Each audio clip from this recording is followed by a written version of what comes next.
அனைவருக்கும் வணக்கம். இன்னைக்கு நமக்கு இந்த குளிருக்கு தகுந்த மாதிரி நமக்கு சொட்டர் வாங்கி அனுப்பிச்சிருக்காங்க.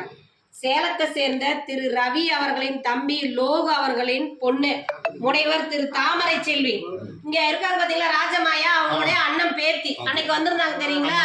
அவங்களுடைய பேத்தி திரு தாமரை செல்வி நம்ம முதியோர்லத்தை அன்னைக்கு பார்வையிட்டுட்டு போனாங்க. பார்வையிட்டுட்டு போய் நம்ம பெரியவங்களுக்கு எல்லாம் இந்த குளிர்காலத்துக்கு தகுந்த மாதிரி சொட்டர் வாங்கி அனுப்பிச்சிருக்காங்க. உதவி புரிந்த முனைவர் திரு தாமரை செல்வி அவர்களுக்கு நமது பாசமரக்கட்டளை பாச முதியோர்லம் சார்பாக நன்றிகளையும் வாழ்த்துக்களையும் தெரிவிச்சுக்கலாம். உதவி புரிந்த அவங்களுக்கு இப்போ நம்ம ஒரு கோரிக்கை வைக்கிறோம். என்னன்னு கேட்டீங்கன்னா, நமது பாசமரக்கட்டளை பாச முதியோர்லம் 2 வருடங்களாக வாடகை கட்டடத்துல இயங்கிட்டு இருக்கு. சொந்த கட்டடத்துக்கு உண்டான முயற்சி போயிட்டு இருக்கு.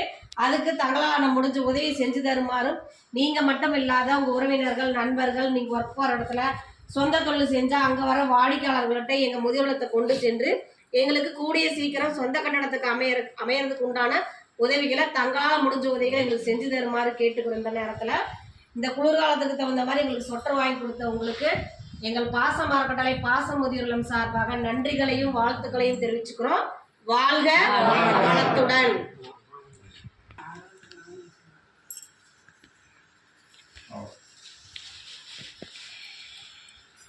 வாங்கினவங்க டக்கு டக்குன்னு நவுந்துருச்சு.